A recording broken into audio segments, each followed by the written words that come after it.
दोस्तों एक बार फिर से मैं आपके लिए Rajasthan police constable form fill up apply process की अपडेट लेके आ चुके हैं। कैसे आप राजस्थान पुलिस कांस्टेबल के लिए अपने फॉर्म अप्लाई कर सकते हो। 9617 वैकेंसीज निकली हुई है। ऑनलाइन आवेदन करते समय आपको कोई भी ऐसी गलती या फिर मिस्टेक नहीं करनी होगी जिसको करने से आपके एप्लीकेशन फॉर्म रिजेक्ट हो सकते हैं। और अप्लाई करते समय आपको कुछ महत्वपूर्ण बातों का भी ध्यान रखना होगा, तभी आपके फॉर्म सक्सेसफुली सबमिट किए जाएंगे। और अप्लाई करते समय आपको क्वालिफिकेशन डिटेल कैसे देनी होगी, कैसे आप फोटोग्राफ, सिग्नेचर और डॉक्यूमेंट्स अपलोड करोगे, कंप्लीट जानकारी आपको इस वीडियो में स्टेप बाय स्टेप दी जाएगी।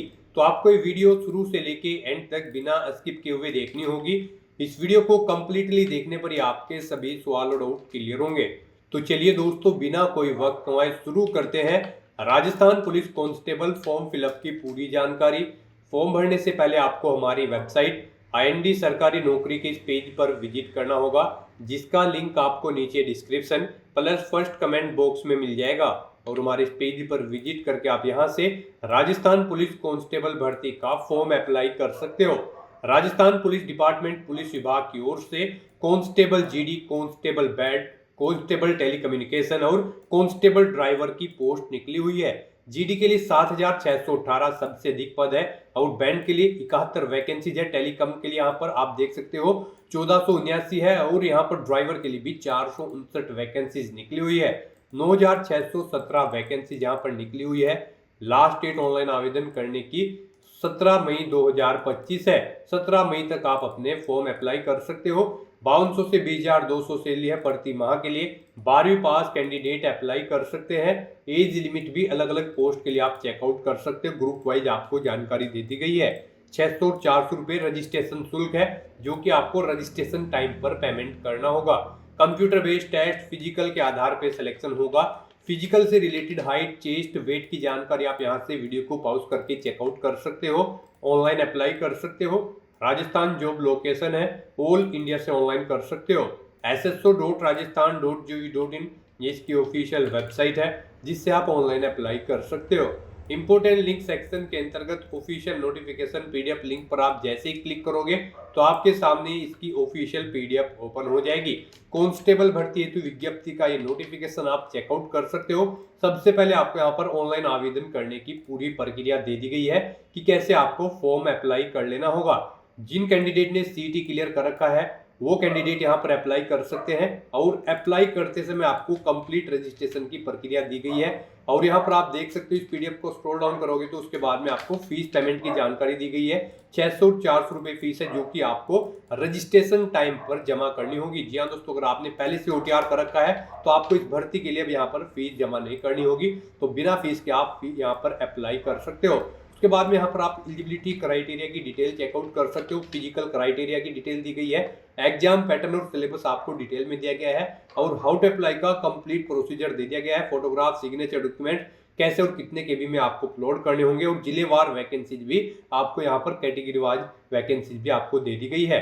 तो अप्लाई करने से पहले आपके नोटिफिकेशन की PDF पूरा पढ़ना अनिवार्य है। इसको पूरा पढ़ने से ही आपके सभी सवाल और डाउट क्लियर होंगे। PDF रीड आउट करने के बाद में आपको अप्लाई ऑनलाइन लिंक पर क्लिक करना होगा, तो आपके सामने इसका ऑनलाइन आवेदन करने का ये ऑफिशियल पोर्टल ओपन हो जाएगा। गाइस, जिसके थ्रू आप इस भर्ती के लिए अप्लाई कर सकते हो। यहाँ पर रजिस्ट्रेशन करने की आपको जरूरत नहीं है, क्योंकि यहाँ पर केवल वही कैंडिडेट अप्लाई कर सकते हैं जिन्होंने Rajasthan CT common eligibility test senior secondary level 2024 में यहाँ पर सफलतापूर्वक अपना एग्जाम पास आउट कर लिया है। तो यहाँ पर जब आपने इस एग्जाम के लिए अप्लाई किया होगा तो आपने अपना 1 टाइम रजिस्ट्रेशन भी किया हुआ होगा। तो यहाँ पर आपको रजिस्ट्रेशन की जरूरत नहीं है, बस यहाँ पर आपको लॉगिन करना है। उसके लिए आपको अपनी डिजिटल आइडेंटिटी SSO ID या फिर यूजर नेम यहाँ पर एंटर करना है। उसके बाद आपको अपना पासवर्ड यहाँ पर एंटर करना है। ये कैप्चा कोड आपको यहाँ पर एंटर करना है। और गाइस, फिर आपको लॉगिन के ऑप्शन पर क्लिक करके अपने डैशबोर्ड में लॉगिन कर लेना है। लॉगिन करने के बाद आपका डैशबोर्ड कुछ इस तरह से शो होगा। यहाँ पर राजस्थान पुलिस के लिए अप्लाई करने के लिए आपको 2 ऑप्शन दिए गए हैं। पुलिस कांस्टेबल रिक्रूटमेंट 2025 राज को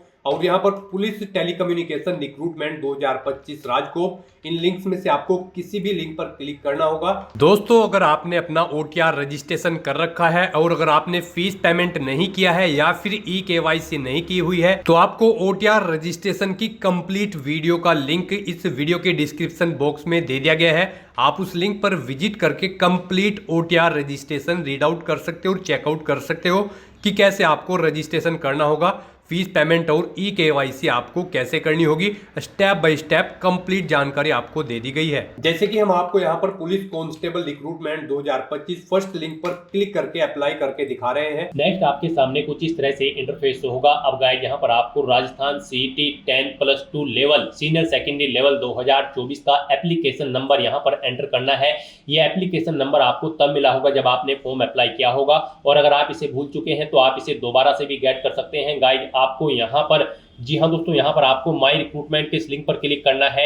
यहाँ पर आपको आपका CET 2024 का एप्लीकेशन फॉर्म मिल जाएगा। वहां से आप अपना एप्लीकेशन नंबर गेट आउट कर सकते हैं और उसके बाद आप वो नंबर यहाँ पर एंटर करें और फिर आप सबमिट के इस ऑप्शन पर क्लिक कर दें। नेक्स्ट आपके सामने कुछ इस तरह से इंटरफेस ओपन होगा। अब यहाँ पर आने के बाद आप कांस्टेबल बैंड नॉन TSP या फिर कांस्टेबल ड्राइवर नॉन TSP या फिर constable driver TSP, constable general non TSP या फिर कांस्टेबल जनरल TSP, आप जिस भी एरिया के लिए अपना फॉर्म अप्लाई करना चाहते हैं यहाँ पर आप उसके टैब पर क्लिक करें। नेक्स्ट आपके सामने कुछ इस तरह से इंटरफेस शो होगा। अब यहाँ पर आपका वन टाइम रजिस्ट्रेशन से डाटा फैच कर लिया गया है, आपको यहाँ पर इसे रिव्यू करना है। अगर आप अपडेट करना चाहते हैं तो यहाँ पर आप अपडेट के ऑप्शन पर क्लिक करके अपडेट कर सकते हैं, और अगर सभी चीजें ओके हैं तो यहाँ पर बस अब आपको प्रोसीड के इस ऑप्शन पर क्लिक करना है और उसके बाद यहाँ पर आपके सामने कुछ इस तरह से इंटरफेस ओपन हो जाएगा। यहाँ पर आपका एप्लीकेशन फॉर्म स्टार्ट हो चुका है। कुछ चीजें यहाँ पर आपको ऑटोमेटिकली फिल मिल गई है जो आपके रजिस्ट्रेशन टाइम पे आपने प्रोवाइड कराई थी, वो यहाँ पर आपको कुछ चीजें ऑटोमेटिकली फिल मिल गई है। अब यहाँ पर आने के बाद बस आपको अपनी माता का नाम यहाँ पर एंटर करना है। फिर यहाँ पर आपको अपनी श्रेणी सिलेक्ट कर लेनी है, आप किस श्रेणी से बिलोंग करते हैं। राजस्थान स्टेट से अलग कैंडिडेट अगर अप्लाई करते हैं तो केवल जनरल कैटेगरी कैंडिडेट अप्लाई कर सकते हैं। फिर यहाँ पर अगर आप विशेष दिव्यांगजन श्रेणी के अंतर्गत आते हैं तो यहाँ पर आप ऑप्शन सिलेक्ट करें किस दिव्यांगजन श्रेणी के अंतर्गत आप आते हैं। नहीं आते हैं तो यहाँ पर आप नॉट एप्लीकेबल ऑप्शन सिलेक्ट कर लें। उसके बाद यहाँ पर आपको उप विशेष दिव्यांगजन श्रेणी सिलेक्ट करनी है अगर आप दिव्यांगजन श्रेणी के अंतर्गत आते हो। उसके बाद यहाँ पर आपको अपनी श्रेणी का प्रमाण पत्र संख्या देनी होगी और फिर आपको बताना होगा कि क्या आपको स्रोत लेखक की आवश्यकता है। अगर है तो यहाँ पर आप स्वयं उसकी प्रबंध करेंगे या फिर विभाग को उसका प्रबंध करना है, यहाँ पर आपको ऑप्शन मिल जाएगा। और गाइस अगर आप यहाँ पर विशेष दिव्यांगजन श्रेणी के अंतर्गत नहीं आते हो तो फिर आगे के ये ऑप्शन आपको यहाँ पर डिसेबल्ड कर दिए जाएंगे। उसके बाद यहाँ पर आपको अपना रिलीजन सिलेक्ट करना है, अपनी वैवाहिक स्थिति मैरिटल स्टेटस आपको बताना है, आप मैरिड हो या फिर अनमैरिड हो या फिर डाइवोर्स हो, आप अपने अकॉर्डिंग ऑप्शन सेलेक्ट करें। उसके बाद यहाँ पर अगर आप मैरिड हो तो यहाँ पर आपको अपने जीवित बालक की संख्या देनी है और आपको यहाँ पर आपका मोबाइल नंबर ऑटोमेटिकली फिर मिल जाएगा। अपना व्हाट्सएप मोबाइल नंबर देना चाहते हैं तो वो यहाँ पर आप दे सकते हैं। आपके पास जन आधार ID है तो वो आप यहाँ पर एंटर कर सकते हैं, नहीं है तो इस कॉलम को आप खाली छोड़ दें। गाइस यहाँ पर जिन कॉलम के सामने रेड कलर का स्टार बना हुआ है उनमें आपको डिटेल्स देनी मस्ट है और जिनमें नहीं बना हुआ है वो ऑप्शनल है, आप उनकी डिटेल चाहे तो दें चाहे या फिर न दें। यहाँ पर आप अपनी पोस्ट सेलेक्ट करें जिसके लिए आप अप्लाई करना चाहते हो। उसके बाद यहाँ पर आपको अपना कोरोस्पोंडेंस एड्रेस एंटर करना है। कोरोस्पोंडेंस एड्रेस में आपको अपना स्टेट चुनना है, अपना डिस्ट्रिक्ट चुनना है, शहर या फिर गांव का नाम देना है, अपना पिन कोड देना है, अपना फ़ोन नंबर देना है, ये ऑप्शनल है। इस तरह से अपनी डिटेल्स फिल करने के बाद अब गाइस यहाँ पर आपको नेक्स्ट के इस ऑप्शन पर क्लिक कर देना है। फिर आपसे पूछा गया है जो मोबाइल नंबर और ईमेल ID आपने दी है क्या वो करेक्ट है। अगर करेक्ट है तो यहाँ पर आप यस के इस ऑप्शन पर क्लिक करें। बेसिक डिटेल्स प्रोवाइड कराने के बाद अब आपको अपनी पर्सनल डिटेल्स यहाँ पर देनी है। सबसे पहले यहाँ पर आपको अपनी नेशनलिटी सिलेक्ट कर लेनी है, फिर यहाँ पर आपको अपना स्टेट सेलेक्ट कर लेना है, उसके बाद यहाँ पर आपको अपना डिस्ट्रिक्ट सेलेक्ट कर लेना है। फिर आपसे पूछा गया है कि क्या आप इंडिया में कहीं बाहर से सेटल्ड हुए हैं, अगर हुए हैं तो आप यहाँ पर यस करें और फिर किस देश से आप सेटल्ड हुए हैं उस देश का नाम आप यहाँ पर सिलेक्ट करें और अगर आप इंडिया से ही हैं तो यहाँ पर आपको नो ऑप्शन सिलेक्ट करना है। फिर यहाँ पर आपको अपनी स्पेशल कैटेगरी विशेष श्रेणी की डिटेल प्रोवाइड करनी है। यहाँ पर आपसे पूछा गया है कि क्या आप भूतपूर्व सैनिक है, अगर है तो यहाँ पर आप यस ऑप्शन सेलेक्ट करेंगे और फिर आप अपनी सर्विस का स्टेटस यहाँ पर सिलेक्ट करेंगे।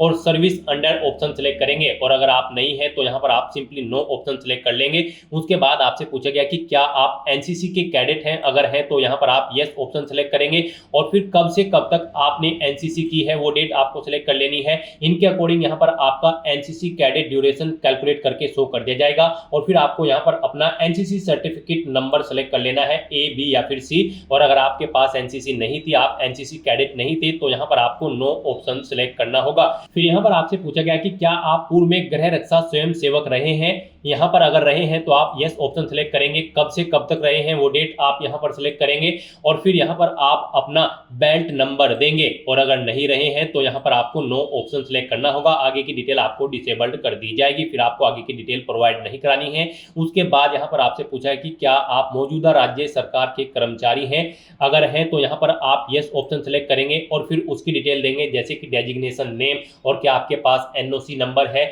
और अगर नहीं है आप यहाँ पर मौजूदा राज्य सरकार के कर्मचारी, तो फिर आपको नो ऑप्शन सेलेक्ट करना होगा। आगे के ऑप्शन आपके डिसेबल्ड कर दिए जाएंगे। फिर यहाँ पर आपसे पूछा गया है कि क्या आपके पास यहाँ पर पुलिस से संबंधित विषयों में डिग्री या फिर डिप्लोमा है, अगर है तो आप यस करेंगे और फिर उसकी डिटेल देंगे, नहीं है तो यहाँ पर आप नो ऑप्शन सेलेक्ट कर लेंगे। फिर आपको अपनी एडिशनल कैटेगरी की डिटेल देनी है, यहाँ पर आप इस चेकबॉक्स को ओके करेंगे। आपसे पूछा गया है फिर उसके बाद क्या आपके खिलाफ कभी कोई प्राथमिकी दर्ज की गई है, यानी कि कोई एफआईआर हुई है, अगर हुई है तो यहाँ पर आप सेलेक्ट करेंगे और उसकी डिटेल देंगे, नहीं हुई है तो यहाँ पर आप नो ऑप्शन सेलेक्ट कर लेंगे। और उसके बाद गाइस यहाँ पर आपको नेक्स्ट के इस ऑप्शन पर क्लिक कर देना है। नेक्स्ट यहाँ पर आपको अपनी एजुकेशनल क्वालिफिकेशन की डिटेल प्रोवाइड करनी है। सबसे पहले यहाँ पर आपको इस चेकबॉक्स को ओके करना है। उसके बाद यहाँ पर आपको अपनी 10वीं और 12वीं क्लास की डिटेल देनी है। गाइस यहाँ पर इस भर्ती में पार्टिसिपेट करने के लिए आपका 12वीं क्लास पास आउट होना जरूरी है किसी वेल रिकॉग्नाइज्ड बोर्ड से, प्लस यहाँ पर आपका राजस्थान सीटी 10+2 लेवल एग्जाम भी पास आउट होना जरूरी है, तभी आप अप्लाई कर पाओगे। और कांस्टेबल ड्राइवर पद के लिए यहाँ पर आपके पास लाइट मोटर व्हीकल या फिर heavy motor vehicle driving licence भी होना जरूरी है।